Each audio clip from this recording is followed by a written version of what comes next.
Muy buenas tardes, América Latina. Les doy la más cordial bienvenida en el nombre de la Sociedad Peruana de Orquídeas al segundo ciclo de conferencias que dictamos este año 2021, empezando hoy con la primera charla a cargo de Gerardo Castiglione, todo un experto en orquídeas. Gerardo Castiglione es de nacionalidad venezolana, viviendo en Venezuela, Mérida. Es ingeniero civil, es cultivador de orquídeas por más de 35 años, es miembro de la Sociedad Merideña de Orquidología en Mérida y es presidente de la Federación Venezolana de Orquidología. Es un honor grande tenerlo con nosotros. Muchas gracias, Gerardo. Y a ustedes los dejo con Gerardo. Bueno, muy buenos días a todos. Bueno, ya noches para los que viven en algunos otros sitios. Ante todo, mi agradecimiento al Club Peruano de Orquídeas por esta deferencia que han tenido conmigo de permitirme compartirles algo de mis conocimientos. Y agradecer a ustedes su presencia y espero que la charla les sea de utilidad. Vamos a hacer la charla lo más fluida posible. Susi, si alguien tiene por allí alguna pregunta que tú vayas viendo en el chat y que sea pertinente en cualquier momento, pues de verdad que con mucho gusto se puede contestar. ¿Ok? Entonces, bueno, vamos a empezar nuestra charla de hoy. Voy a compartir acá la pantalla.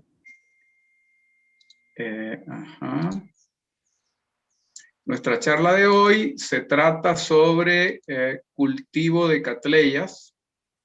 Aquí está, ¿lo ven? ¿Sí? Perfecto. Bien. Las cattleyas realmente siguen siendo las grandes protagonistas y las reinas dentro del mundo de las orquídeas.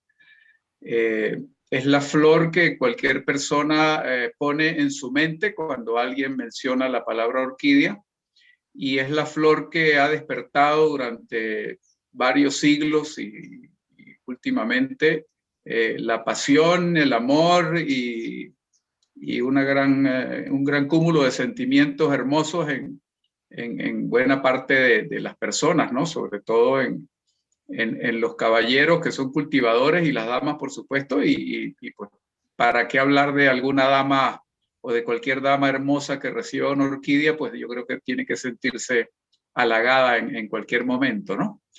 Bien, para cultivar cattleyas, nosotros tenemos que comenzar por entenderlas, así como podemos trabajar o cultivar cualquier otro tipo de plantas ornamentales y de orquídeas en este caso. Tenemos que estar conscientes de que las cattleyas son plantas que tienen unas estructuras que llamamos pseudobulbos, que ellas las usan para almacenar agua y nutrientes en determinados periodos de sequía. Entonces, como primer frente de ataque en el cultivo de ellas, tenemos que entender que las cattleyas usan esos pseudobulbos para nutrirse y para mantenerse hidratadas en épocas de sequía, y por eso es que las cattleyas viven en general en zonas donde tenemos marcadas diferencias climáticas entre los meses secos y los meses húmedos. Y por eso también tenemos que entender que ellas gustan de que su sustrato esté secado entre riegos. Eso nos ayuda principalmente a dos cosas: a que el sustrato se mantenga sano, el sustrato dure más tiempo porque no va a estar mojado permanentemente, y eso va a redundar en un mayor control fitosanitario, porque en un sustrato seco hay mayor dificultad para la entrada de organismos patógenos a nuestras plantas. No debemos nunca eliminar los bulbos. El bulbo viejo que termina su función en la planta, él mismo se va a poner marrón, se va a deteriorar y eventualmente se va a caer, pero mientras el bulbo esté verde, hay que dejarlo tranquilo porque va a ser un almacén de nutrientes de la planta, pues total que no hay que tocarlo. Bien, Adicional a eso, cuando nosotros cultivamos nuestras catleyas, tenemos que estar muy pendientes a 4 factores principales climáticos que debemos manejar. Esos factores que nosotros debemos tener en cuenta pueden ser y pueden hacer la diferencia entre un cultivo exitoso y un cultivo que no lo es. El primero de ellos es la luz. Las orquídeas son, como todos sabemos, son amantes de la luz. Ellas en su gran mayoría crecen en las ramas de los árboles de forma epífita o de forma rupícola en las hojas, en las rocas, y allí ellas tratan de acercarse y de estar lo más en contacto posible con la luz del sol. Ya vamos a ver por qué les gusta tanto la luz del sol a las orquídeas y en particular a las catleyas. Una catleya que está cultivada en condiciones ideales debe tener más o menos el color de esa planta que ustedes ven allí. Debe ser un color verde pálido, tratando de irse hacia el amarillo, sin llegar a ser amarillas, por supuesto. La condición de una orquídea que se pone amarilla es aquella que está recibiendo demasiada luz. Pero dicen los entendidos que la mejor cantidad de luz que puede recibir una catleya es aquella que le da justo antes de que la planta se queme. No vamos a llegar a esos extremos, pero sí vamos a darle a nuestras catleyas un porcentaje de sombra cercano entre el 50 y el 65%. Eso lo vamos a lograr con una sombra de un árbol que no sea muy frondoso, ¿verdad? Que deje pasar la luz durante buena parte del día, ¿sí? O para los que tenemos un poquito más de plantas, pues tenemos un orquidiario o un invernadero que tenga una cubierta de polisombra, no sé cómo la llaman ustedes, sarán, polisombra, que garantice que la luz del sol va a pasar tamizada hasta donde están nuestras plantas. Estas fotos que vemos aquí son 2 partes de mi orquidiario. Como les dije, lo tengo en el patio trasero. Y pues he echado mano de todos los espacios posibles porque a pesar de que uno quisiera, pues uno siempre tiene más plantas de las que debiera tener. Pero bueno, eso yo creo que es un mal de todos nosotros. Hablando de luz, quiero que vean esta foto y quiero que empiecen a interpretar la forma que tienen las plantas de comunicarse con nosotros. Esta es una parte de mi orquidiario y si ustedes se dan cuenta, las plantas que están hacia el frente, más cerca de nosotros, tienen un color verde claro.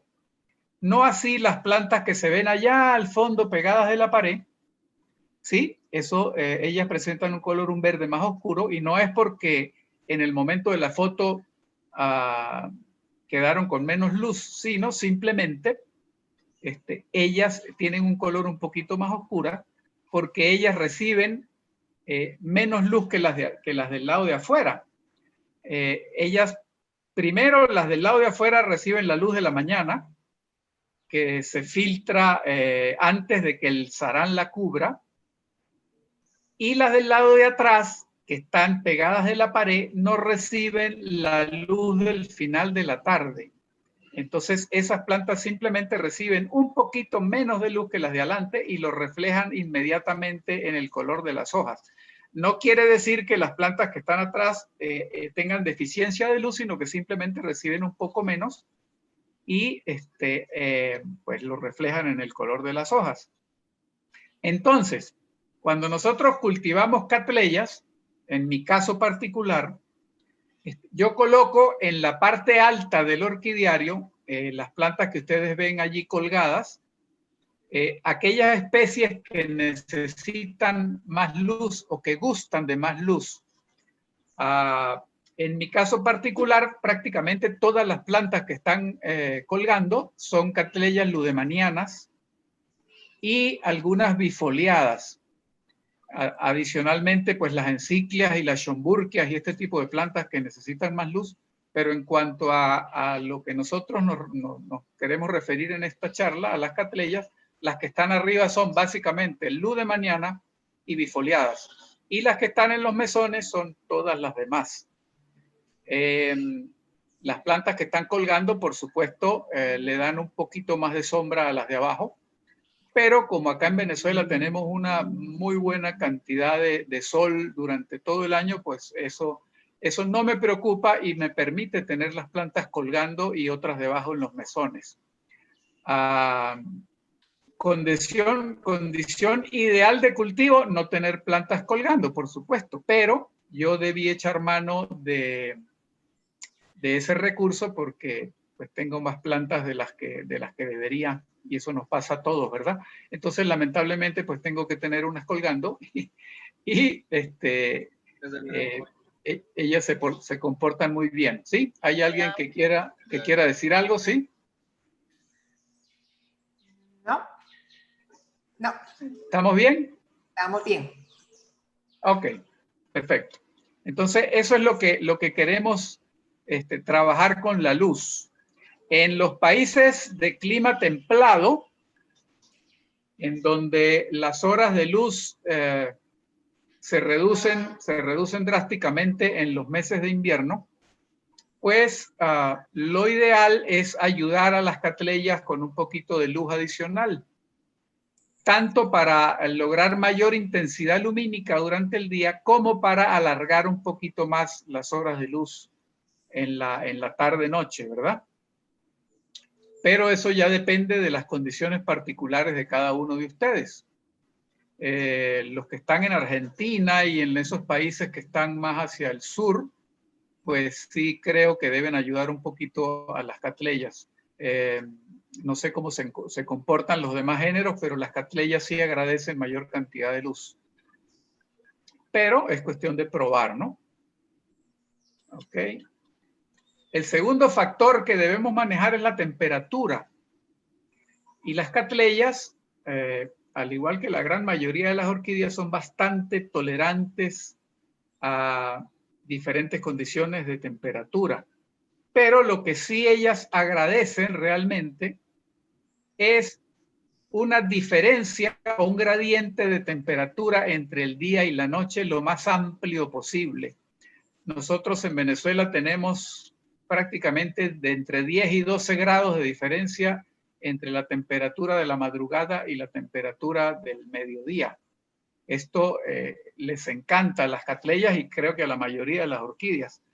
Nosotros manejamos temperaturas diurnas de 22 a 32 grados y temperaturas nocturnas de 14 a 20 grados. En aquellas zonas donde la diferencia es muy poca, igualmente se pueden cultivar catleyas, pero van a tener algún número de especies y de híbridos que les van a florecer de forma muy errática.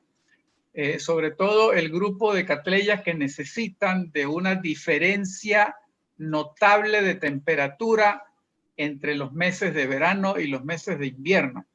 Por ejemplo, Cattleya mosia, que es la flor nacional de Venezuela, no va a florecer nunca o lo va a hacer de forma muy errática si la temperatura del mes de diciembre y enero no baja respecto a la del mes de agosto por lo menos 3 o 4 grados. Si nosotros cultivamos Cattleya mosia en tierra caliente, donde la temperatura es permanente de 28, 30 grados y nunca baja de 22, 23 grados en la noche, la Cattleya mosia nunca va a florecer. Y eso le pasa a otro número de catleyas.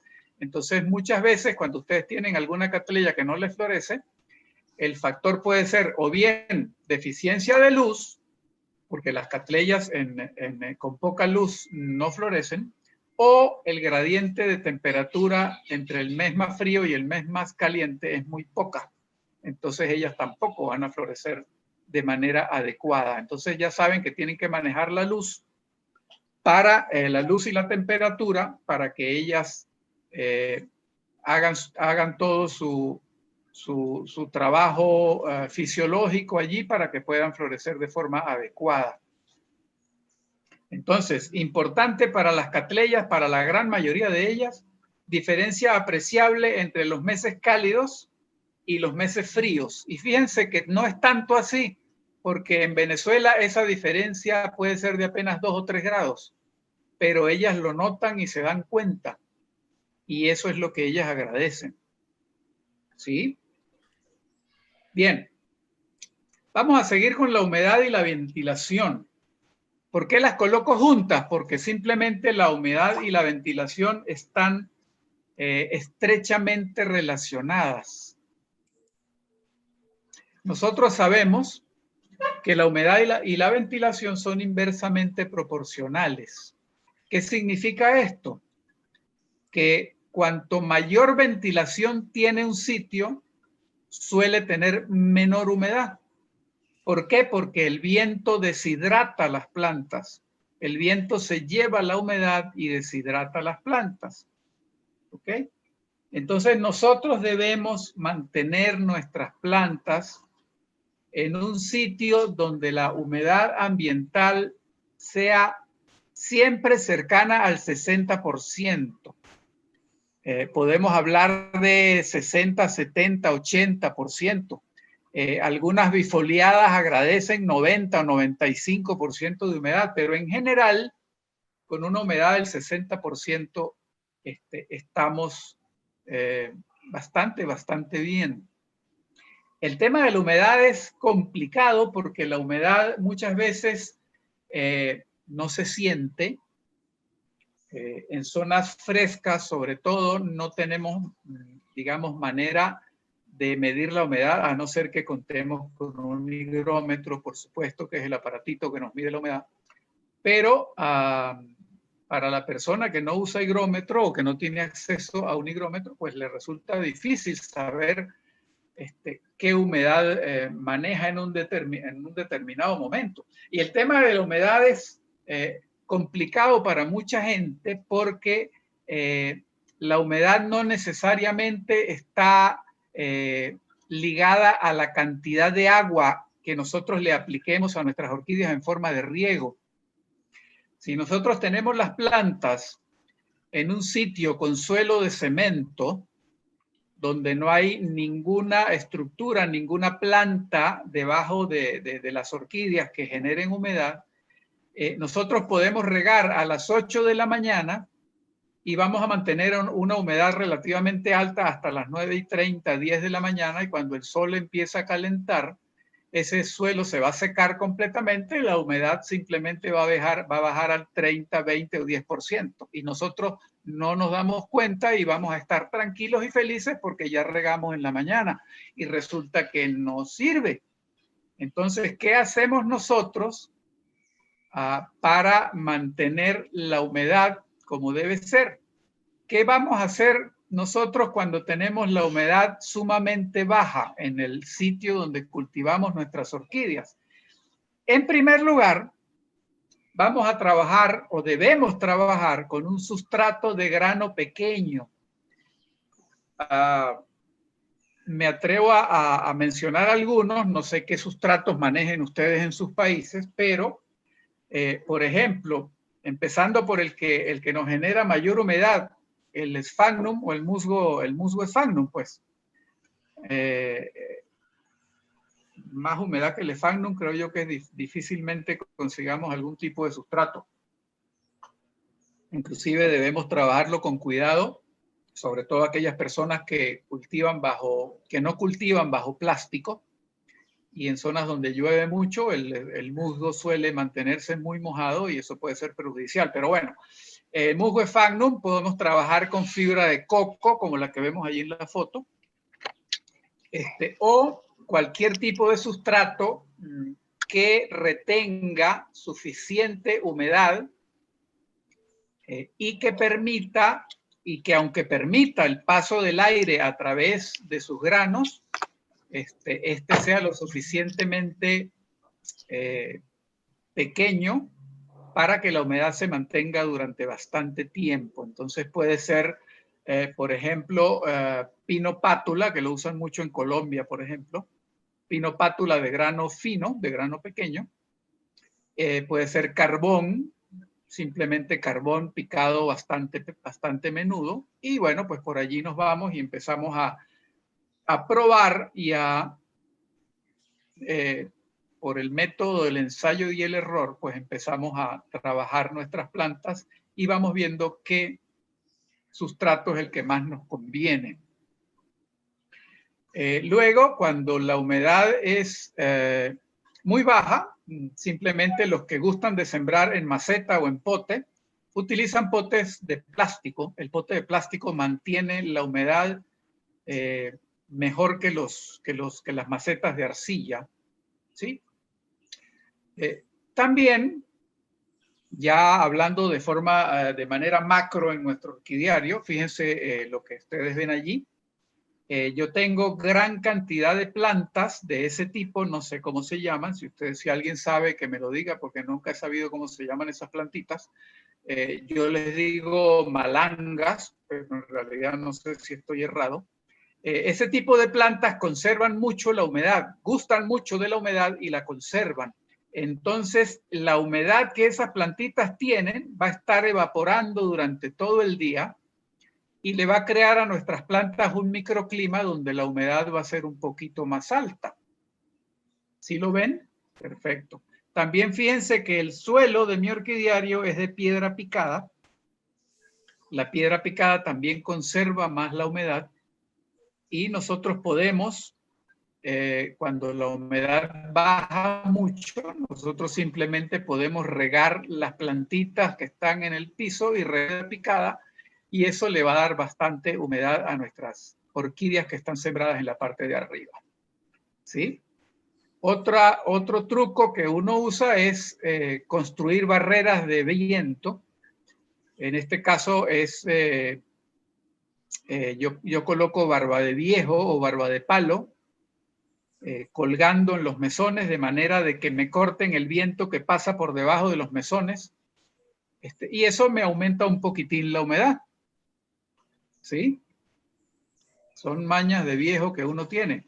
O simplemente cuando una planta gusta de una humedad ambiental alta, pues uno cubre la maceta y cubre las raíces que están colgando simplemente con barba de viejo, y esto le encanta a muchas catleyas, sobre todo a las bifoliadas, como Cattleya metistoglosa, Cattleya tigrina, Cattleya gutata, que gustan de que la humedad en sus rizomas sea alta, ¿sí? Esto les va de maravilla, les encanta y las plantas crecen sumamente sanas y felices. Bien. Ahora bien, por el contrario, ¿qué hacemos nosotros si la humedad ambiental de nuestra zona es sumamente elevada? Para los que viven en Lima, por ejemplo, ¿qué hacemos si la humedad ambiental es muy alta? Simplemente empezamos por trabajar en un sustrato de grano grande y que no guarde humedad o que guarde muy poca humedad. Fíjense, ese pote, la Cattleya está sembrada simplemente en piedra picada, ¿ok? Y la planta, miren la belleza de raíces que está produciendo, y la planta está túrgida, está sana, los bulbos están abultados, y la planta está perfectamente, ¿no? Ahorita les quiero decir que hubo un bajón de luz. Total que si por alguna causa ven que me voy, me esperan unos 2 o 3 minutos que enciendo la planta eléctrica y continuamos.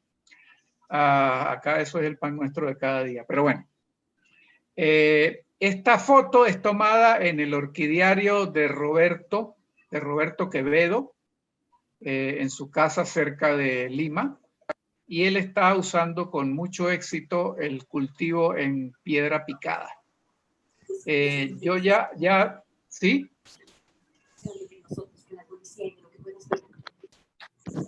¿Me oyen? Sí, sí, todo bien.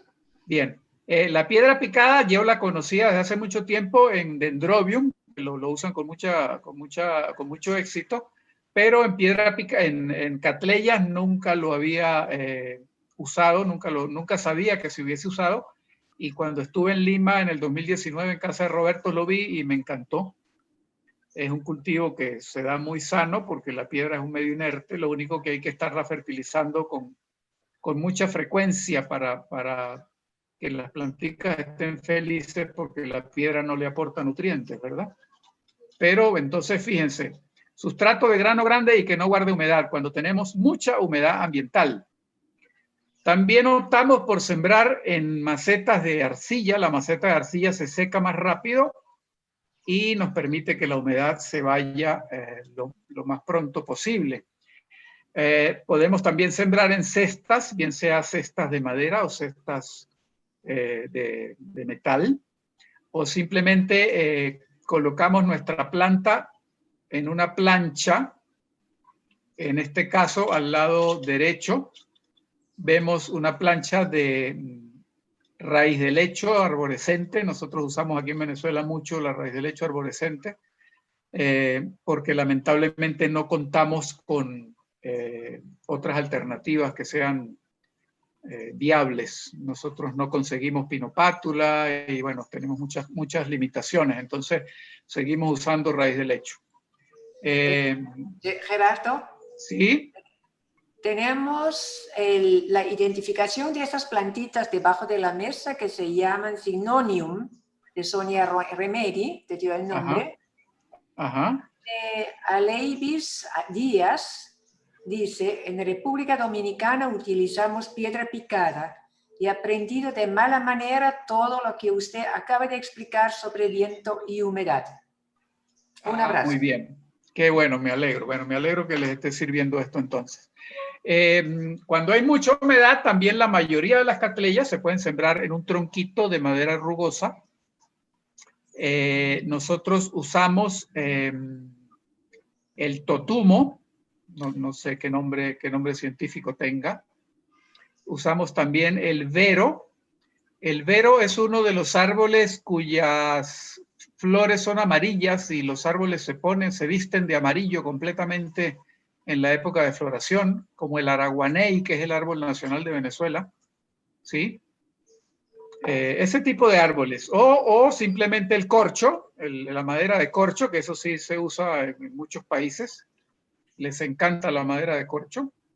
Y cuando la humedad ambiental es alta, pues simplemente pueden sembrar en una tabla de madera. Fíjense cómo está esta cattleya ludemaniana feliz, floreciendo en una plancha de madera que no aporta nada de humedad y la planta está feliz. ¿Por qué? Porque está tomando del ambiente toda la humedad que necesita. Un caso extremo es el que tenemos aquí. La plantita está haciendo raíces y está feliz creciendo en una placa de arcilla, sin ningún tipo de sustrato. Y miren qué bella va esa planta con esas raíces. Entonces, debemos aprender a manejar nuestras plantas. Muchas veces, como dijeron hace un segundo, aprendemos con ensayo y error de mala manera. Y lo maravilloso del mundo de las orquídeas es que yo puedo tener éxito con una forma de cultivar y mi vecino de al lado no. Entonces, no hay una fórmula mágica, no hay una fórmula secreta, sino que simplemente tenemos que aprender a interpretar lo que nuestras plantas nos están diciendo. ¿Sí? Fíjense esta planta, el musgo verde se genera cuando hay muchísima humedad ambiental o cuando hay excesos de riego. Y esa condición es absolutamente perniciosa para las plantas. ¿Por qué? Porque el musgo deja entrar el agua al sustrato, pero luego no deja que el agua se evapore. Y entonces esa agua en ese sustrato durante mucho tiempo lo que va a generar es un caldo de cultivo espectacular para el ataque de los hongos y las bacterias. Esta plantita que está aquí ha logrado sobrevivir y está sana y hermosa simplemente porque está viviendo de las raíces que tiene por fuera del pote.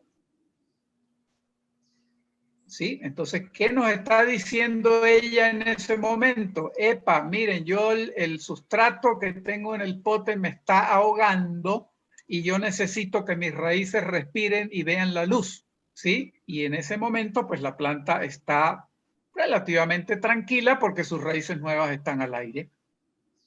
¿Bien? Ok. Riego y calidad de agua. El riego debe hacerse de esa manera que lo están viendo allí. Una llovizna suave que moje completamente la planta y el sustrato. No sirve regar con un atomizador y simplemente mojar las hojas. Hay que regar la planta completamente. Una cosa es regar la planta y otra cosa es nebulizar para aumentar la humedad ambiental. No les hablé hace rato de las nebulizaciones porque ya es un tema un poquito más técnico, más complicado y que bueno, el que quiera pues podemos hablar de eso, pero creo que en esta charla no tenía sentido, ¿verdad? Pero bueno, el riego debe aplicarse de esa manera, de forma copiosa, en forma de llovizna suave, pero lo importante es que la planta se moje completamente. El agua que nosotros vamos a aplicar a nuestras orquídeas debe tener un pH ligeramente ácido, entre 5.5 y 7, que es el neutro. Ellas agradecen ese tipo de aguas. Las aguas alcalinas por encima de 7 terminan siendo tóxicas para las plantas y las aguas de mayor acidez o cercanas a 0 pues son corrosivas y fomentan el deterioro muy rápido del sustrato. ¿Ok? Y la dureza del agua, que es la cantidad de sales disueltas que esa agua tiene en un determinado momento, principalmente carbonato de calcio y carbonato de magnesio, debe estar por debajo de los 200 partes por millón. Esto lo podemos medir con un aparatico que pues, no está al alcance de la mayoría de las personas, es un aparato técnico. Pero si ustedes quieren saber si su agua es dura o no, simplemente fíjense en los bordes de los potes de arcilla o los potes de plástico. Cuando el agua es muy dura, acumulan un sarro blanco en los bordes.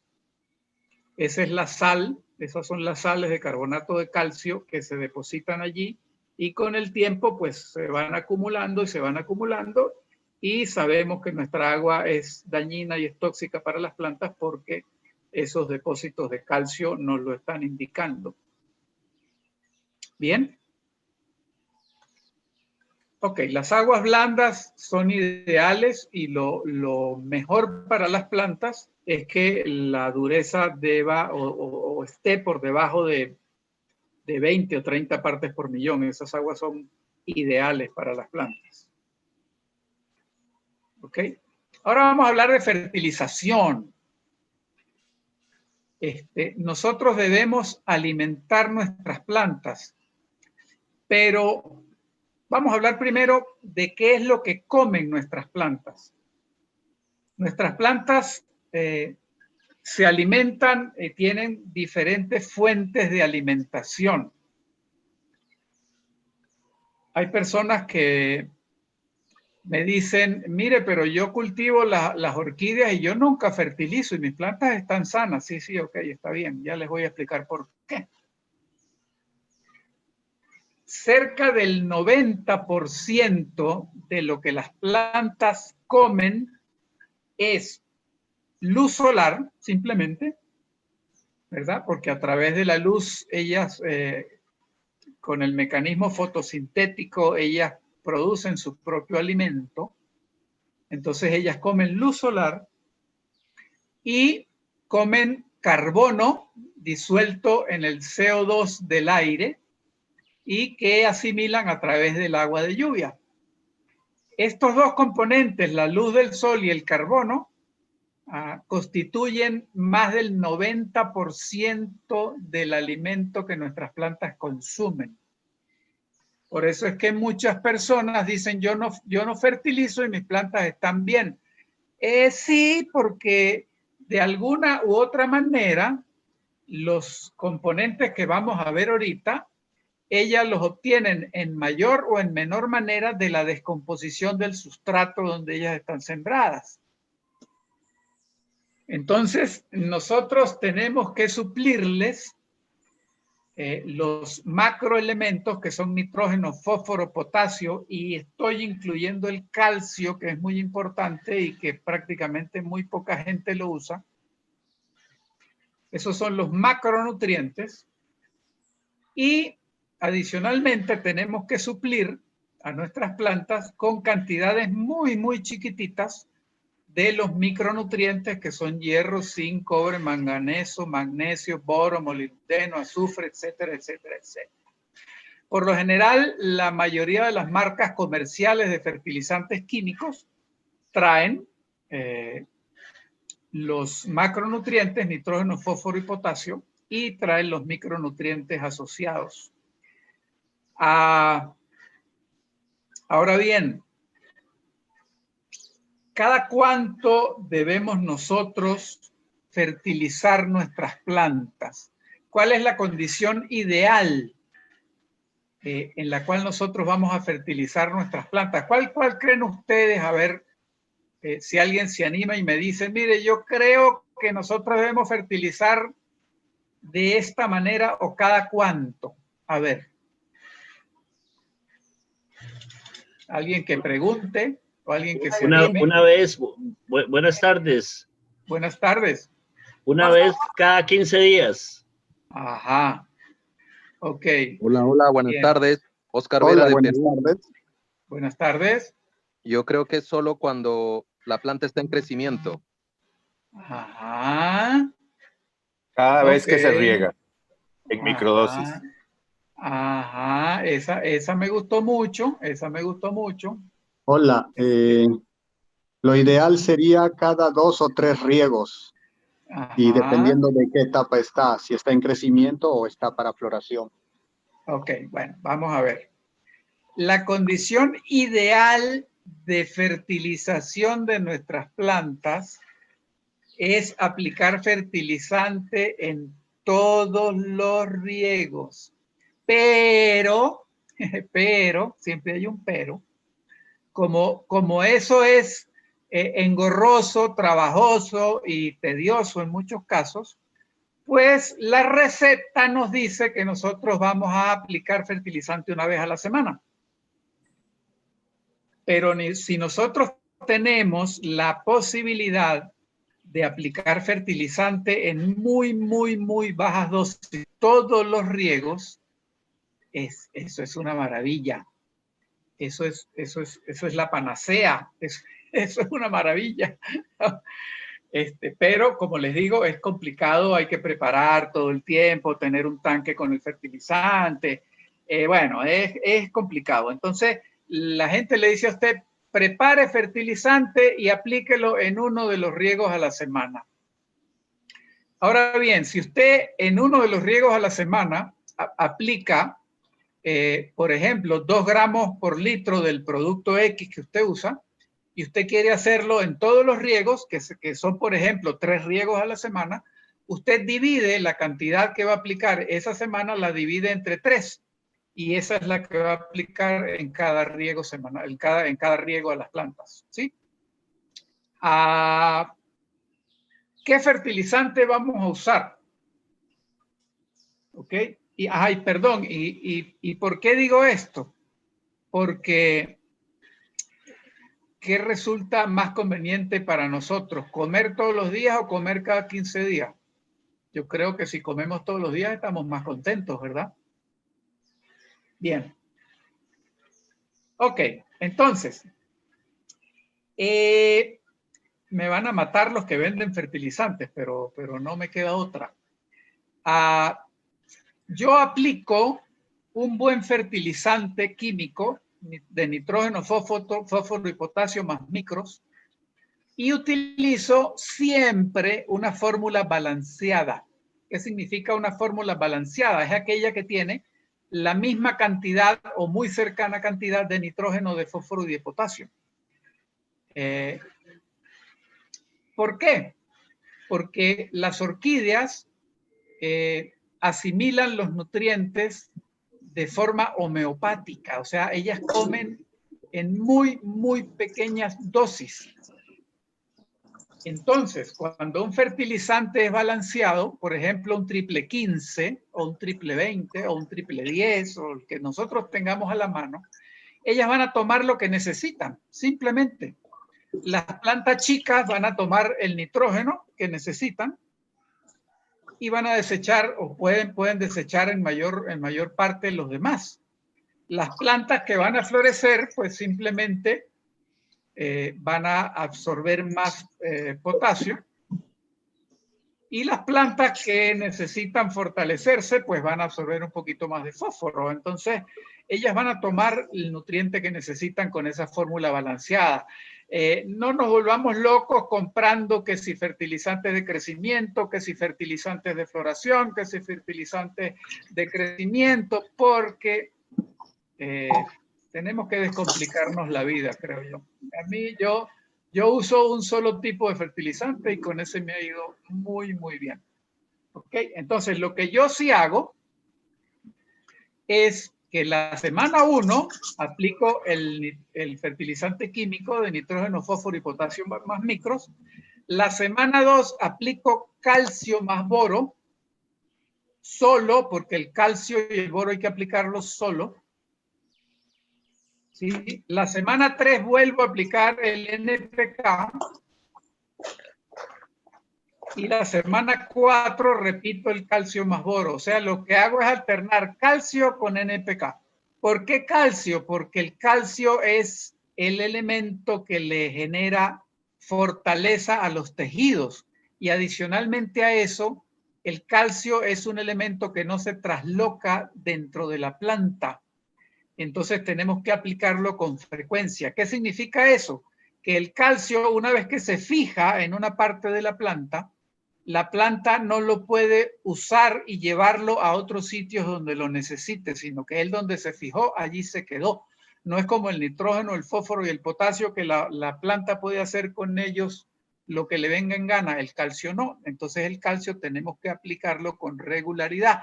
¿Y por qué con boro? Porque el boro es el vehículo, es el que permite que el calcio se fije en los tejidos. ¿Bien? Ok. Cualquier pregunta. Gerardo, Adelante. ¿puede usar cáscara de huevo molido? El problema de la cáscara de huevo es que tenemos que molerlo tanto para llevarlo a tamaño microscópico, de manera que la planta lo pueda asimilar, porque pedazos de calcio disueltos, o sea, colocados en el sustrato, va a ser tanto tiempo lo que esa sustancia va a necesitar para degradarse, que la planta realmente no lo va a utilizar. Entonces tenemos que molerlo lo más que podamos para llevarlo a un tamaño en que esa degradación sea lo más pronta y lo más rápida posible. Pero realmente... ¿Perdón? Casi que licuado. Eso es correcto. Entonces, como el sustrato que nosotros usamos en nuestras catleyas debe ser un sustrato abierto, poroso y permeable, esa cáscara de huevo va a terminar en el suelo antes de que nuestras plantas la puedan asimilar. Entonces, no le coloquen huevo molido a las catleyas, sobre todo, porque no tiene sentido. No así a los pafios, que agradecen suelos ricos en calcio, porque el sustrato en el que nosotros cultivamos los pafios pues es un sustrato mucho más cerrado, mucho más húmedo, y la cascarita de huevo puede permanecer algún tiempo más allí y de repente puede ser que algo se aproveche, pero realmente no. Si quieren aportar algo de calcio que no venga de la parte química, digámoslo así, busquen lo que estábamos hablando hace un rato, perdón, esto que usan para ponerle a los pericos, que ya se me olvidó cómo es que se llama, el hueso de jibia, ¿sí? El hueso de jibia se raya con un cuchillo y sus particulitas son bastante más finas que lo que nosotros podamos lograr triturando una cáscara de huevo. ¿Tienes una pregunta de Oliver? Pregunta, ¿qué opinión tiene de los fertilizantes orgánicos como el de té de plátano, agua de arroz, lentejas, etcétera?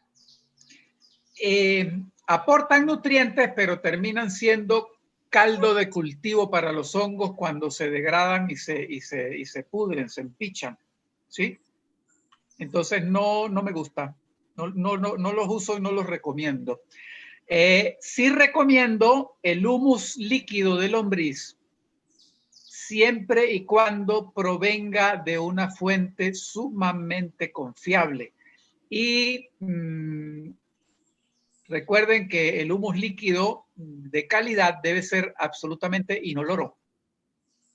En este caso pueden aplicar o pueden alternar el NPK, lo pueden alternar con humus líquido de lombriz a razón de 10 centímetros cúbicos por litro de agua. Funciona muy, muy bien, aporta muchos nutrientes. Hay otra pregunta.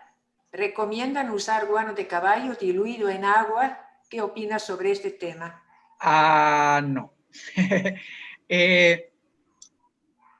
Interesante, porque en algunas partes de Colombia, sobre todo donde cultivan Cattleya barsevixi, muchas personas cultivan las barsevixis sobre una teja y simplemente colocan boñiga de caballo como sustrato.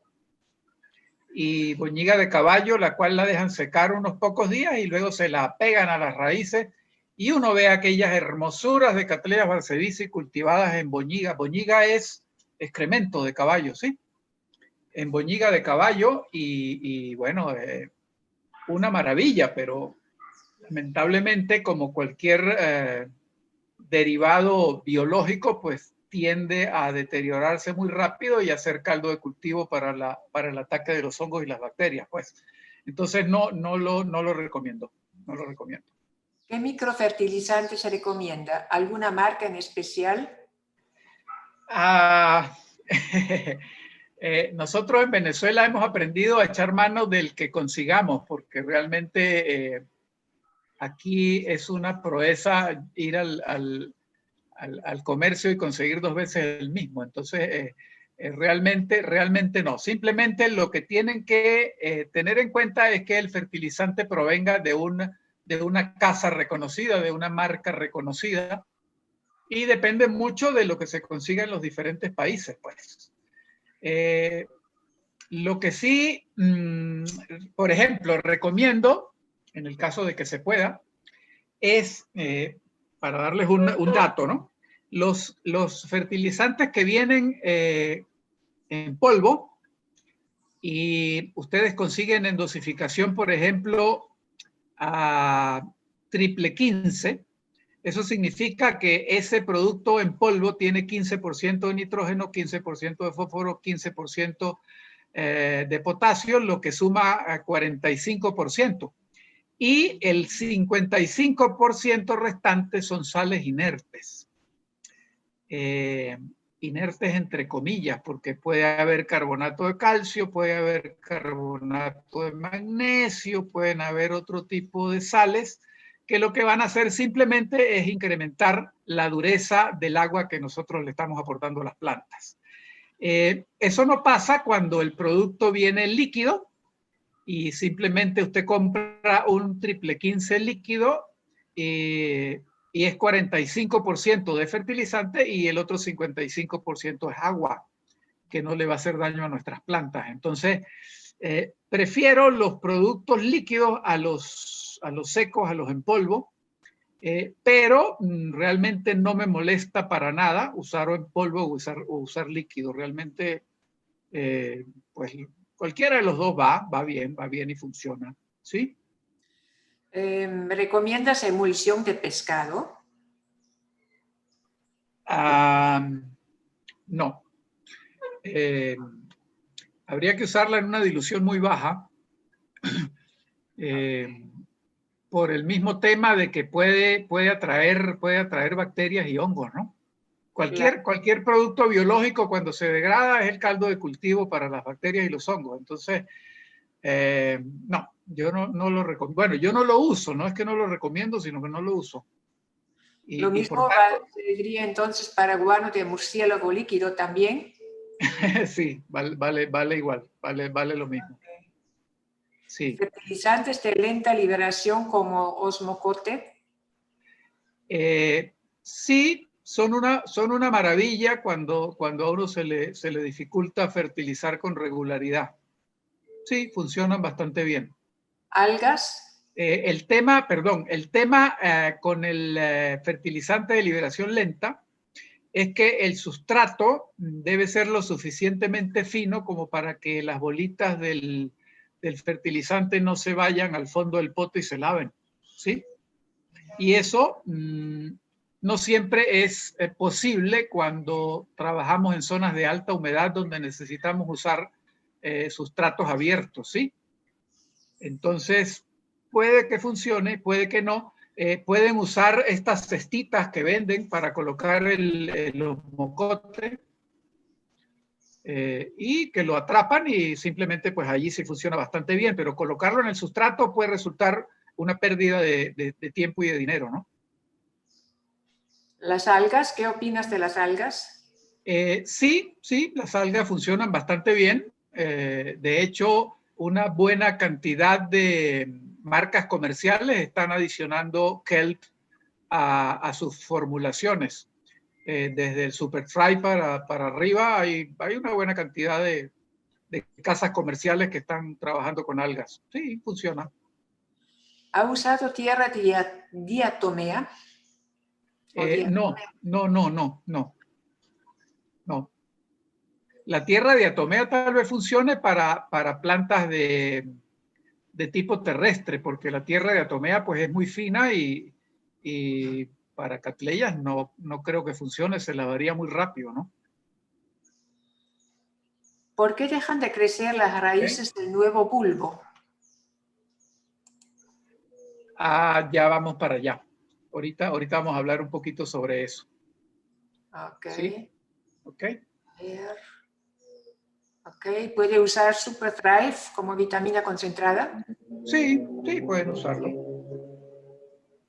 Okay. Pueden usarlo siempre y cuando sean muy comedidos con la dosis. Acuérdense que el Super Thrive es una bomba de hormonas, entre otras cosas. Y muchas personas creen que en el caso de las orquídeas más es lo mejor. Resulta que no. El Super Thrive viene formulado para usar 1 gota por galón de agua. Hay gente que de manera muy alegre usa o recomienda hasta 1 cc por litro de agua, lo cual puede generar en muchos casos mutaciones o alteraciones o intoxicaciones en las plantas. Entonces hay que ser muy comedido con eso. Okay. El Super Thrive se usa cuando, por ejemplo, queremos recuperar una planta que está muy estresada.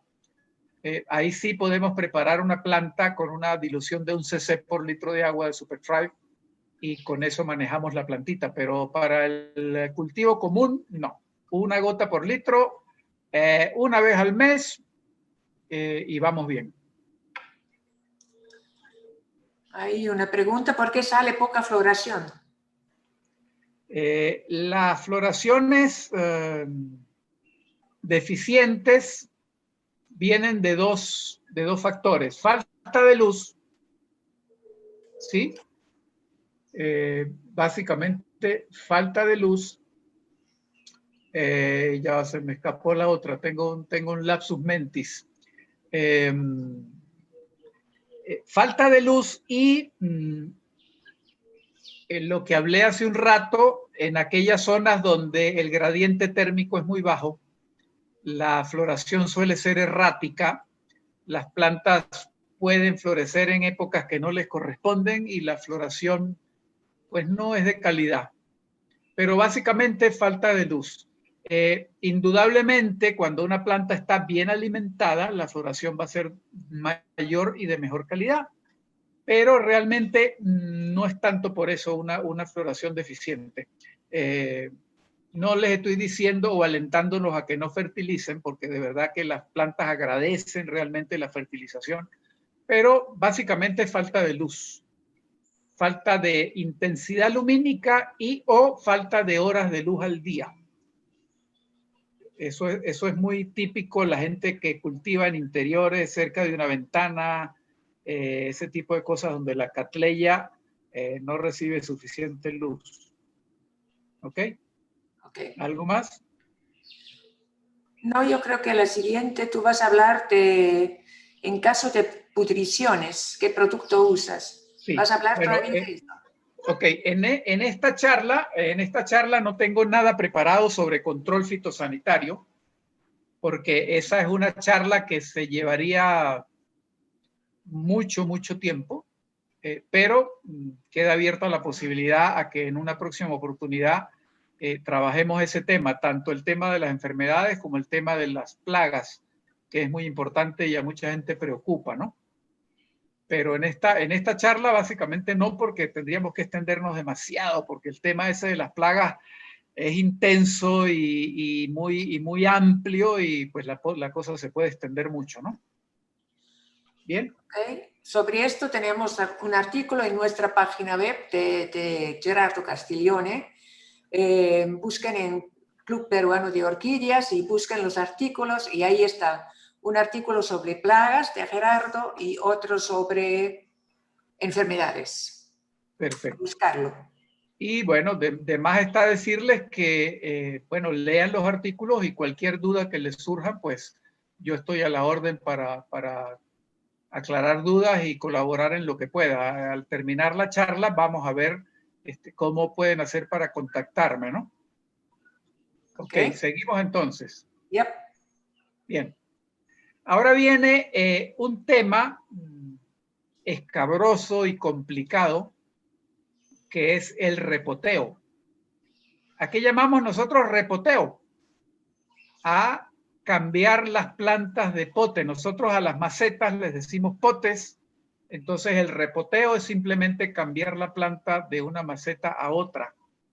Y el tema del repoteo es horrible, porque cuando se tienen muchas plantas, por más ritmo acelerado de repoteo que tengamos, siempre las plantas nos van a ganar la partida. Entonces el repoteo se puede poner complicado porque incluye el tema de la búsqueda del sustrato, de la preparación del sustrato, de la picada del sustrato, de los potes, los ganchos. Oh Dios. Entonces es un tema que muchos rehuimos, y es un tema en el que sin quererlo gran parte de la gente pierde o suele perder a sus orquídeas, y ya vamos a ver por qué. ¿Por qué vamos a repotear? Obviando el tema de que una planta se enferme, que no lo vamos a tocar en esta charla. Cuando una planta se enferma, necesariamente debemos repotearla cuando hay un ataque fungoso, sobre todo a las raíces y al rizoma. Tenemos que repotear la planta porque ese sustrato va a estar infectado y deteriorado seguramente. Entonces, cuando una planta está sana, está hermosa y está bella, ¿por qué la debemos repotear? Simplemente por dos cosas. La planta crece y el sustrato se deteriora. Y el sustrato se deteriora, ya vamos a ver por qué. Eso que tenemos allí es un silogine. Él estaba originalmente, cuando se sembró, tenía el bulbito marrón. ¿Ustedes ven mi puntero? Sí. Ok. El bulbito marrón que está acá, que ya feneció, ya se murió, tenía este bulbo y tenía este otro bulbo, que son los tres más amarillos. Allí se sembró la planta y ella empezó a crecer 1 año, 2 años, 3 años, 4 años. Y fíjense que la planta todavía está feliz. ¿Y cómo sabemos que la planta está feliz? Simplemente porque el bulbo nuevo es prácticamente del doble del tamaño del bulbo viejo. Eso es un indicativo claro de que la planta está happy, está feliz y está en condiciones ideales. Y eso es un tema interesante, porque cuando una catleya empieza a reducir el tamaño de los bulbos, significa que algo no le gusta donde está sembrada. Siempre los bulbos de una catleya tienen que ser del mismo tamaño o más grandes que los bulbos anteriores. Y yo les digo bulbos cuando debería decirles pseudobulbos, pero es una mala maña que tengo, ¿no? Ok, entonces fíjense una cosa, esa planta está feliz, el bulbo nuevo es más grande, está túrgido, está verde, un verde pálido, hermoso, maravilloso y todo. Pero lo que la gran mayoría de nosotros no se da cuenta es que la planta, al igual que crece hacia arriba, su parte aérea, ella crece hacia abajo. ¿Y qué crecen hacia abajo? Las raíces. Y entonces, ese sustrato que originalmente nosotros colocamos, que era un sustrato ideal, maravilloso, abierto, permeable, que dejaba pasar el aire y que era excelente, ahora resulta que es un amasijo de raíces que termina volviéndose tóxico para la planta. Cuando el sustrato es orgánico, como el pino pátula o la raíz de lecho o el sphagnum o cualquier cosa, ese amasijo de raíces causa y origina el deterioro acelerado del sustrato. Y cuando el sustrato es inorgánico, como la piedra picada, simplemente las raíces ocupan todos los espacios que anteriormente eran aire y pasan a ser simplemente piedra y raíces, y esas raíces se van a ahogar porque no van a tener dónde respirar y van a tener demasiada humedad permanentemente. Entonces, por eso simplemente es que tenemos que repotear. Y tenemos que hacerlo con frecuencia. Hay géneros de orquídeas que agradecen y necesitan el repoteo anual o a más tardar bianual, por ejemplo, un catasetum o la mayoría de las miniaturas agradecen repoteos constantes. Las catleyas aguantan un poquito más, pero el repoteo se hace indispensable.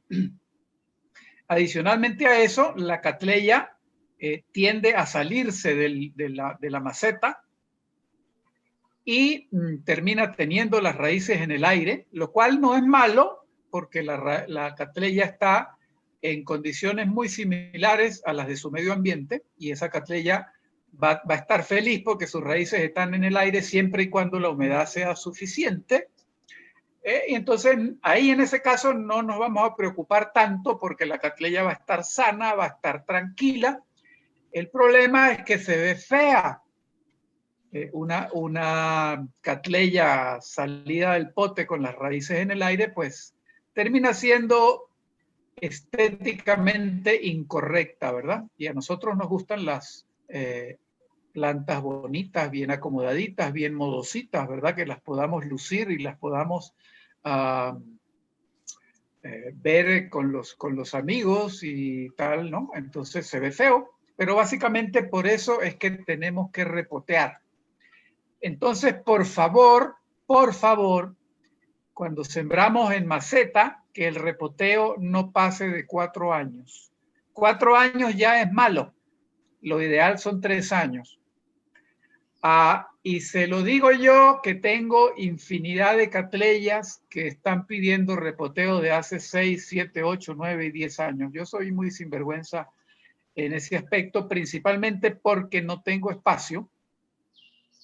Y cuando se repotea una catleya que está enmacollada, que tiene muchos bulbos y nosotros la dividimos, pasamos de tener una planta a tener 6, a tener 8, a tener 10 y simplemente no tenemos espacio donde cultivarlas. Entonces esas plantas están con esos bulbos y esas raíces al aire durante mucho tiempo, pero están felices porque están fuera del pote. Si estuvieran dentro de un pote estarían muertas desde hace tiempo. Y allí es donde sobre todo en Venezuela, personas que cultivan en cestas grandes de alambre, las catleyas, esa catleya va a estar feliz creciendo durante muchos años hasta que el sustrato se deteriore. Y entonces la persona llega y me dice, Gerardo, mi catleya que yo tengo en mi cesta el año pasado me dio 80 orquídeas y este año apenas tiene 7. ¿qué estará pasando? Claro, la pobre planta ya está llena de raíces, el sustrato está completamente dañado, completamente podrido y esa planta simplemente se está muriendo. ¿Ok? ¿Alguna pregunta? Sí, para el repoteo, ¿se debería hacer en alguna fase de la luna específica? No, ya vamos a ver cuándo podemos repotear. Las orquídeas, ninguna se rige por las fases lunares. No le hagan caso a la luna. Las orquídeas deben ser repoteadas y en especial las catleyas, solo cuando la planta esté produciendo nuevas raíces. Cuando los bulbos nuevos estén haciendo nuevas raíces, en ese momento que nosotros la podemos repotear. Cuando la planta esté descansando, no la toquen, a no ser que la planta esté enferma, por supuesto. Pero en condiciones normales, solo cuando la plantica esté haciendo raíces. De hecho, cuando la planta está haciendo nuevas raíces, nosotros podemos agarrar el rizoma y lo podemos peluquear completamente, le podemos quitar todas las raíces viejas y esa planta se va a nutrir simplemente de las raíces nuevas que va a producir. Entonces no tengan miedo de quitarle las raíces viejas a la planta, simplemente las raíces nuevas las van a alimentar. Y además ellas van a vivir un tiempo de la reserva que tienen en los rizomas. ¿Sí? Hay catleyas que emiten raíces en los bulbos nuevos antes de florecer. ¿Sí? Entonces, ese tipo de catleyas las vamos a repotear antes de que florezcan, justo cuando la planta está produciendo raíces nuevas. Ese es el caso, por ejemplo, de Cattleya labiata, de Cattleya mossia, ¿cuál más se me ocurre? Cattleya trianae, ¿verdad? Y hay otro grupo de catleyas que emiten las raíces en el bulbo después de florecer. Entonces esas plantas las podemos repotear inmediatamente después de la floración. Por ejemplo, Cattleya ludemaniana, Cattleya barcevitzi, Cattleya, hablando de algunas bifolias, Cattleya tigrina, Cattleya lodigesi o harrisoniana, ahora no me acuerdo cuál de las dos, pero bueno. Entonces esas plantas que emiten raíces en el bulbo nuevo después de florecer, las repoteamos después de florecer porque es cuando ellas van a producir raíces nuevas. Y lo ideal es estar chequeando la planta para cuando vemos que el rizoma se comienza a abultar, en ese momento es el punto ideal para repotear las catleyas porque las raicitas que vienen creciendo no se van a dañar con el repoteo y la planta va a estar feliz de conseguirse con un sustrato nuevo en el cual arrojar sus raíces. ¿Alguna pregunta? Hay un comentario. Tengo una Cattleya violacea hace 2 años, pero no me ha dado ninguna flor, solo brotes nuevos y que da la impresión que va a florear, pero no sale flor. ¿Qué puede pasar? Ok, Cattleya violacea florece de bulbo inmaduro. Perdón, eso significa que cuando el bulbo apenas está terminando de formarse, apenas están, digamos, abriendo las 2 hojitas, ya vienen los botones dentro de la espata. Cattleya violacea para florecer necesita altos niveles de humedad y es una de las especies que agradecen la fertilización constante. Pero básicamente necesita mucha humedad y buena intensidad lumínica. Esa persona que pregunta en qué condiciones tiene sus catleyas, dónde vive, vive en tierra caliente, más o menos para tener una idea. Sí, no sé quién es. Sí, creo que Bravo, un señor o señora Bravo. Ajá. Ajá. Bueno, básicamente es eso. Cattleya violacea es una especie de zonas calientes, de zonas cálidas. Ella crece de los 150, 200 metros hasta los 500, 600, pero básicamente es una planta de zona muy caliente y de una muy alta humedad ambiental, por lo general cercana al 90-95%. Entonces ella agradece esas condiciones de humedad y sobre todo de luz, bastante luz, para poder florecer. Hay una pregunta Sí, todavía. correcto, don Gerardo. Ajá. Ok. No, era para lo que decía don Gerardo, Ajá. de las violáceas. Igual yo sí, en mi caso las tengo muy alta humedad, muy alta temperatura y todas montadas en tronco, se dan muy bien. Perfecto, perfecto. Sí, cuando hay alta humedad, cualquier catleya se puede sembrar en tronco porque ella se va a nutrir y va a echar manos del agua que esté pululando en el aire realmente, ¿no? Hay una pregunta sobre la imagen anterior que pregunta ¿en qué momento se debería cortar la hoja del bulbo? No, las hojas de los bulbos viejos tienden a caer espontáneamente. ¿Okay? ¿Sí? ¿Y cuál es la mejor época para repotear la valqueriana? La valqueriana, a ver si me acuerdo. Cattleya valqueriana florece de un caule que no emite raíces. Entonces, Cattleya valqueriana produce una hoja, esa hoja, ese bulbo hace raíces y luego la floración comienza a partir de un falso pseudobulbo que nosotros llamamos caule. Entonces, lo ideal es repotear valqueriana cuando las hojitas nuevas, que son hojas reales, no caules de floración, están emitiendo raíces. ¿Ok? He tenido catleyas que están por florecer y a la vez le empiezan a crecer nuevos pseudobulbos. ¿Eso es algún desorden o está recibiendo algún estímulo? No, eso es simplemente síntomas de felicidad. Cuando una planta está suficientemente fuerte, ella puede eventualmente estar produciendo flores y haciendo retoños al mismo tiempo. Eso va bien. Oye, ojalá que todas fueran así porque florecerían más veces al año. Eso sucede con mucha mayor frecuencia en los híbridos que en las especies. Las especies son más fijas en su forma de crecer que los híbridos. Los híbridos, como tienen un revoltillo de genes detrás de ellos y están hechos con especies que florecen en enero y otras que florecen en octubre y tal y qué sé yo, pues los pobres tratan de imitar a sus padres y a sus ancestros y tienden a florecer emitiendo retoños, pero las especies prácticamente no lo hacen o lo hacen muy rara vez. En los guariantes se da mucho también. Sí. Guariante sí, guariante está floreciendo y de una vez vienen los retoños. Eso es muy común. Eso es muy común. Ok. Bien. Ok. Ahora bien, ¿cómo nosotros debemos sembrar nuestras catleyas? Las vamos a sembrar como se ve allí en esas fotos.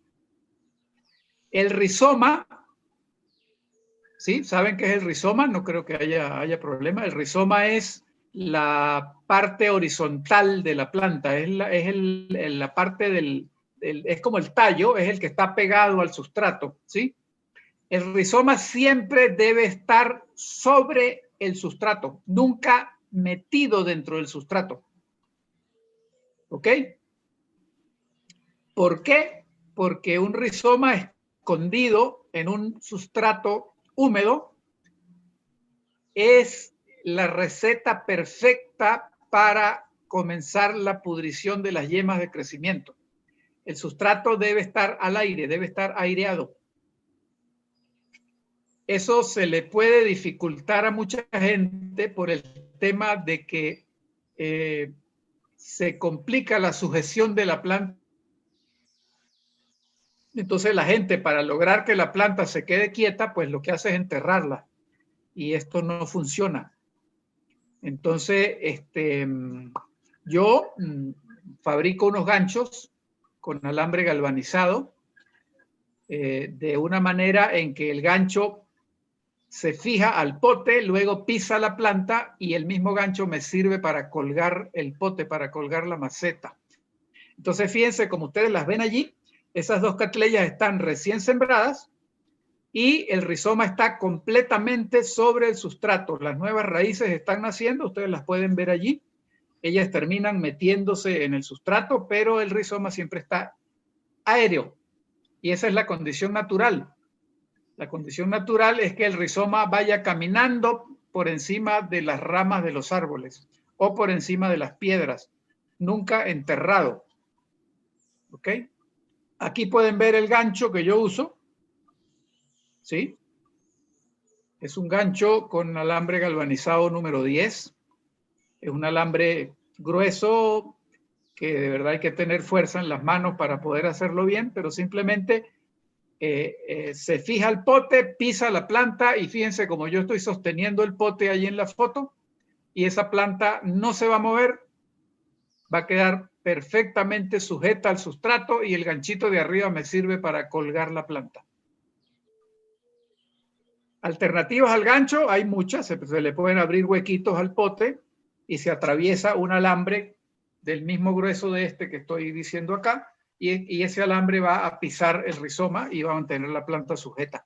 Pero lo importante, como ustedes ya saben, es que la planta quede bien sujeta, que no se vaya a mover, porque la planta que se mueve, cuando las raíces llegan y tocan el sustrato y ese sustrato se está moviendo, la planta se está moviendo respecto al sustrato, esas raíces van a dejar de crecer.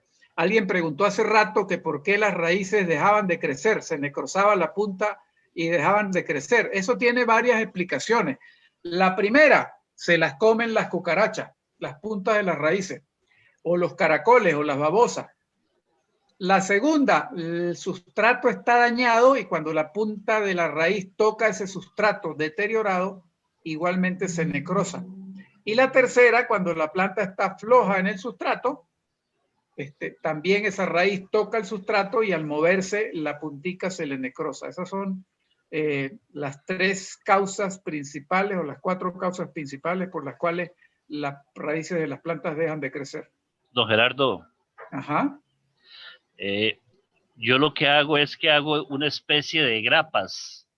¿Por qué? Porque ese alambrito que usted hace, puede ser que en el momento que usted levante el pote, si está húmedo, se pueda caer. Entonces vuelve a aflojar la planta. Entonces yo lo que hago es con el mismo alambre galvanizado, hago especie de grapitas donde tenga el grueso del rizoma de la planta y lo incrusto dentro del sustrato tocando el fondo del pote.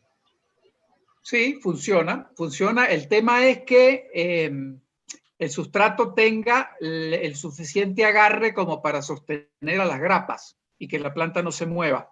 El gancho funciona muy bien, pero tiene que estar bien hecho. Si el gancho está bien hecho, no lo mueve ni Mandrake el mago, se lo puedo asegurar. Yo tengo plantas en pote tamaño 24, tamaño 26, que si yo la pongo en la balanza, el pote y la planta puede pesar 4, 5, 6 kilos. Y ese pote está en el aire sostenido por ese ganchito. Entonces, es bueno. Pero bueno, hablando de alternativas, nosotros podemos buscar un pedazo de raíz de lecho, por ejemplo, de unos 10 centímetros por 10 centímetros, un pedacito de plancha, ¿verdad? Ahí colocamos nuestro rizoma, le colocamos las grapitas que nos dijo ahorita nuestro amigo, y luego ese pedacito de raíz de lecho lo colocamos en el pote y rodeamos el resto del pote con el sustrato. Vale, perfecto, ¿sí?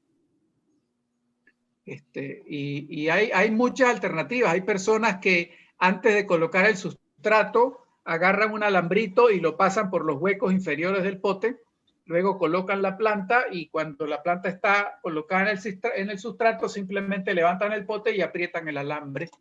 Alternativas hay muchas, pero lo importante es que la planta quede bien sujeta y con el rizoma aéreo. Siempre el rizoma aéreo, nunca escondido. ¿Ok? Súper importante. ¿Alguna otra pregunta? Si tienes el gancho solo para mostrarlo. No. Pero fíjense, en esta foto se puede ver muy fácilmente. El gancho en la parte derecha, aquí, tiene una derivación en 45 grados, que es la que se va a anclar al pote. Luego sube acá y abraza el borde del pote. Y luego se le hace una muesquita con la cual él va a pisar el rizoma. Esta parte horizontal puede ser más o menos larga dependiendo del tamaño de la planta que querramos fijar. Y luego viene la parte vertical, que nos sirve, además de tener este ganchito arriba para colgar, nos sirve para fijar los bulbos al alambre con alambrito fino, y eso nos ayuda a que nos quede un poquito más estable la planta, ¿no? En caso de que la planta sea muy grande o de que un solo gancho veamos que no nos sirva, pues podemos usar dos. Simplemente el segundo gancho lo podemos hacer sin la parte vertical, sino simplemente hasta aquí. Y ese gancho va a pisar el rizoma y igual va a funcionar perfectamente. ¿Okay? Hay otra preguntita. Cuando las hojas están amarillas, ¿se pueden cortar del bulbo? No. Vamos. Las hojas amarillas tienen varias causas posibles. Aquí me estoy metiendo en la parte de enfermedades, pero bueno, vale. Una hoja amarilla sin explicación puede significar que ese bulbo se está pudriendo. Fíjense en esta planta. Esta planta yo le he retirado las brácteas secas que la planta por lo general tiene. Fíjense que los bulbos están completamente desnudos. Esas brácteas secas yo las retiro básicamente porque cuando el agua se deposita dentro de la bráctea, entre el bulbo y la bráctea, se crea el caldo de cultivo para que empiecen los hongos a atacar. O también debajo de las brácteas se suelen alojar las cochinillas y muchas veces no nos damos cuenta del ataque de la cochinilla o del ataque de un hongo perjudicial como el Pythium o la Phytophthora, sino hasta que es demasiado tarde. Nosotros vemos que la hoja se está poniendo amarilla y no sabemos por qué, y cuando retiramos la bráctea vemos que el bulbo ya está negro. Entonces, una hoja no tiene por qué ponerse amarilla.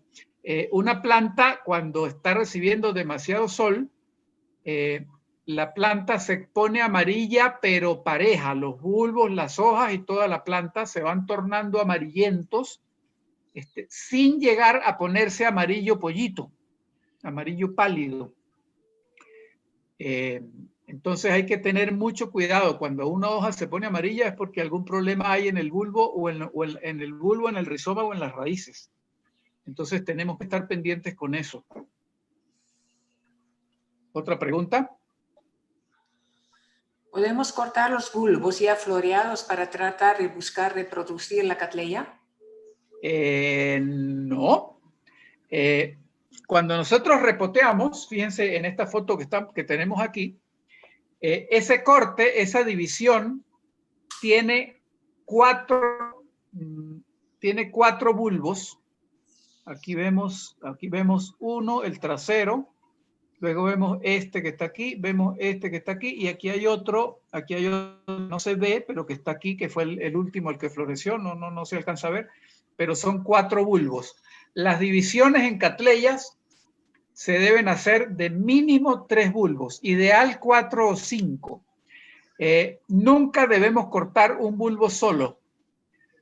Si tiene yemas vivas, que son las yemitas estas que están aquí, que son la vida de la planta, debemos fijarnos que al hacer un corte, ese corte en su totalidad tenga por lo menos una yema viva. Lo lógico y lo normal es que siempre el bulbo nuevo tiene sus 4 yemas activas, las 2 principales y las 2 secundarias.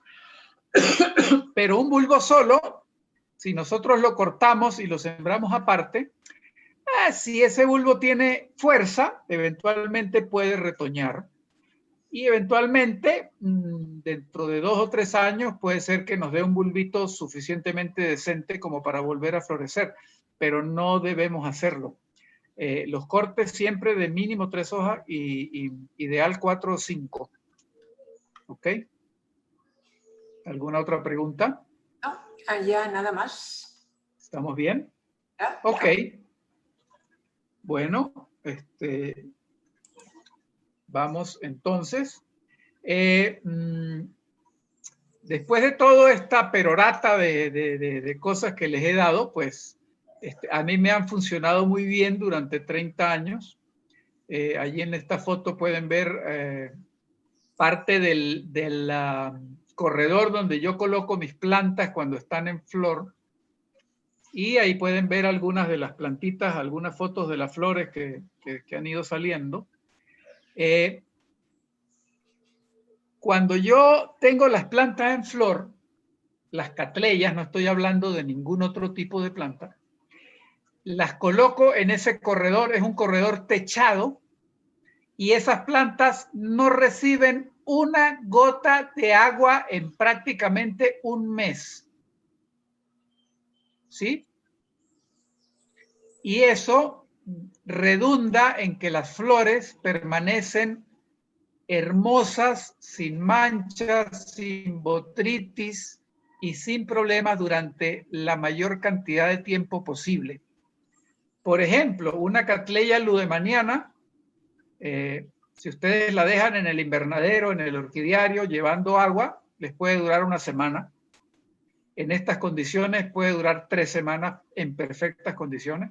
Una Cattleya mosia puede durar 1 mes y medio en condiciones de sequía y no le va a pasar absolutamente nada. Los bulbos se adelgazan un poquito, pero hasta ahí llegan, no hay ningún tipo de problema. Entonces yo, por ejemplo, ni una sola gota de agua cuando las plantas están en flor. Tengo la humedad cercana al 60%, tengo la temperatura no muy calurosa, máximo 28 grados. Entonces las plantas no van a sufrir tanto el castigo. Si usted vive en una zona donde la temperatura es de 40 grados, pues oye, no deje su planta sin echarle alguito de agua de vez en cuando porque la va a deshidratar. Pero en mis condiciones, secas completamente. ¿Ok?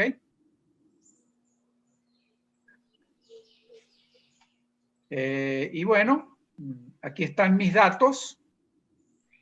Está mi cuenta de Instagram, Gerardo Piso Castiglione, mi cuenta de Facebook, Gerardo Castiglione Gómez, y mi número celular, donde con mucho gusto y sin ningún problema pueden acudir a mí para aclarar cualquier duda, cualquier cosa que piensen que se haya quedado por fuera en esta pequeña charla o cualquier otra cosa que se les ocurra. Yo con mucho gusto los ayudo y les colaboro en lo que pueda. Don Gerardo, ¿sí? Veo que usted favorece mucho el uso de potes de barro. Sí, porque tengo buena humedad y en realidad el tema es que hace como 10 años las personas de mi sociedad estaban con el tema de que yo, que tenía más contacto con la gente en Caracas, que comprara potes, que ellos me compraban, que trajera potes, que tal. Entonces, bueno, yo saqué las cuentas y me fui a Caracas a la alfarería y me dijeron que la única cantidad de potes que me podían vender para que se justificara el transporte a mi sociedad era comprar un camión de potes, total que compré 5,000 potes. Y resulta que cuando llegaron los potes y empecé a ofrecerlos a la gente de la sociedad, la gente me dijo, ay, sí, yo quiero 2, yo quiero 3, yo quiero 1 y yo quiero 5. Total que yo creo que no llegué a vender 100 potes entre todos los miembros de la sociedad. Entonces me quedaron 4,900 potes, que son los que he usado de 10 años para acá, y entonces tengo que darle salidas porque no me queda otra. Pero en realidad Uso potes de plástico, uso potes de arcilla, tengo plantas en cestas de madera, tengo plantas en palo, tengo plantas en plancha. Ahí voy probando y ahí voy viendo cuál es el que mejor me va con las diferentes especies, ¿no? Yo creo que de eso se trata mucho el tema del cultivo de orquídeas. Cada quien tiene que lograr la calidad en su cultivo y la mejor forma de cultivar sus plantas. Y la verdad es que hay mil maneras de hacerlo, y lo que hay es que conseguir la que a uno le dé mejor y se le ajuste, pues, básicamente. Sí, yo uso mucho pote plástico, pero transparente. Excelente, excelente, porque las raíces reciben luz. Sí, correcto, sí, bien. se le va a decir, para la luz de las raíces. Excelente, claro, perfecto. Muy bien, aquí en Venezuela no los usamos porque no tenemos dónde conseguirlos, no existen en el mercado. Sí, aquí se traen de Alemania, se están trayendo mucho de Alemania. Ajá, ok. Este tipo de potes plásticos muy buenos. Ajá. ¿Qué durabilidad tiene un pote de esos transparentes? ¿Sí es durable? Bastante. Ya yo, bueno, los he reusado varias veces y hay potes que tengo 4, 5 años, 6 años de estarlo usando. Ese pote que le digo alemán porque no se tuesta, es un material un poco más suave, él es flexible. Sí. Entonces no se tuesta. Hay otros que he usado nacionales y con los 2 años está ya tostado y se quiebra. Excelente, sí, eso es verdad. Bueno, bien, ¿alguna otra pregunta? Hay una pregunta, ¿los potes de barro les haces más orificios de los que ya traen? Acá en Venezuela se consiguen unos potes de barro que tienen 3 huecos laterales y un hueco en el fondo.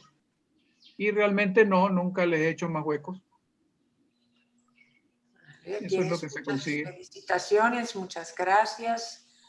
Todo el mundo está muy contento. Y se quedó en el tintero una pregunta. Al cambiar de maceta, las raíces dejaron de crecer. ¿Puedo usar algún enraizante? ¿Cuál sería recomendable? No, realmente, si las raíces que se mantienen o que dejan en la planta son raíces blancas, todavía túrgidas, duras, que siguen cumpliendo la función de absorción de nutrientes, y esas raíces están sanas, esas raíces, al sentirse en sustrato nuevo, van necesariamente a emitir raíces secundarias y van a seguir creciendo, no por su tip, por su punta, sino por raíces secundarias. Eso es muy, muy común en las orquídeas. ¿Okay? ¿Qué opina del uso de la tiamina? La tiamina se usa en el caso de siembra in vitro, cuando están tanto para colocarle al medio de cultivo de siembra in vitro, como para colocarle a los pequeños plantines que salen a pote comunitario, al vivero, pues. Pero luego no, yo no les pongo más tiamina a las plantas. Creo haber leído en un artículo hace poco donde decían que ya la tiamina en plantas adultas no servía para nada, pero no me lo crean porque tengo la duda. Pero yo lo uso en plantines chiquititos, no en plantas adultas ni en plantas creciendo, pues. Sí. Tengo unas máximas que me gustaría dividir. Están produciendo brotes nuevos. Todavía no ha comenzado a producir raíces. Ajá. Si puede esperar a ver alguna raíz nueva, sería ideal. Pero cuando ya hay producción de retoños, cuando ya hay crecimiento vegetativo, significa que la planta está en su etapa, en su buena etapa, digámoslo así, en su etapa ideal para ser manipulada, ¿no? Pero yo preferiría esperar la producción de raíces, siempre es lo ideal. ¿Sí? Sobre todo en aquellas especies que hacen las raíces luego de florecer. No recuerdo si Máxima ahorita en este momento lo hace antes o después. Ya va, denme un segundo. Aquí tengo una Máxima en flor. Sí, no, la máxima florece de bulbo ya enraizado. Entonces, es preferible que esperen la producción, esperen que los retoños estén bastante grandecitos y que se vea alguna punta de raíz nueva por ahí para repotear. Es lo mejor. Don Gerardo, Ajá. usted ahora cuando nos hablaba de los sustratos, por ejemplo, a mí me conviene mucho utilizar este sustrato de piedra que es muy, se seca rápidamente por el lugar donde yo vivo. Ajá. Yo vivo en un lugar muy frío y muy húmedo. Ahora, ¿qué porcentajes me recomienda usted para yo poder hacer la mezcla de mi sustrato? Porque también le entendí que usted hace su sustrato. Sí, yo personalmente uso un sustrato que es 50% carbón y 50% raíz de lecho arborescente. Creo que los americanos le dicen tree fern. ¿Sí? Ese es el sustrato que yo uso. Actualmente estoy tratando de disminuir la cantidad de raíz de lecho por el tema de que es una especie protegida y todo esto, ¿no? Pero como no tenemos alternativa, pues yo lamentablemente lo sigo usando, aunque estoy tratando de disminuir la cantidad. Algunos dendrobium los tengo en piedra, solo en piedra, y ahora estoy colocando más o menos un 20 a 25% de piedra picada en el sustrato, ¿no? Ok, disminuye la cantidad de raíz de lecho y le está incorporando sí. la piedra picada. Sí, yo creo que en Costa Rica, usted es costarricense, ¿verdad? Sí, señor. Okay. Pura vida. Okay. Yo creo que en Costa Rica les debe ir muy bien el cultivo en piedra porque tengo entendido que en Costa Rica solo llueve 2 veces a la semana. La primera vez de lunes a miércoles y la segunda vez de jueves a domingo, ¿no? Hay zonas que sí. Yo vivo en una zona así como usted la está describiendo. Don Kit también vive en un lugar que es bastante húmedo. Yo por recomendación de Don Kid había estado utilizando mucho el carbón, me ha funcionado muy bien. Estuve quitando lo que es la piedra pómez que la estaba usando, pero no sé, como que no me estaba funcionando exactamente. Sí. El carbón es muy bueno porque drena muy rápido, es un sustrato muy durable y pues nada, en sitios donde hay humedad alta es ideal. Lo único que necesariamente tiene que fertilizar, tiene que ser muy serio fertilizando para que las plantas estén bien nutridas, ¿no? Así es, sí. Sí, correcto. En mi clima, como dice don Guillermo, yo estoy con una humedad relativa del 90-95%. Temperaturas promedios de 33 grados. Entonces es muy húmedo, muy caliente. Uso el carbón grande, pedazos grandes de carbón, no muy fino.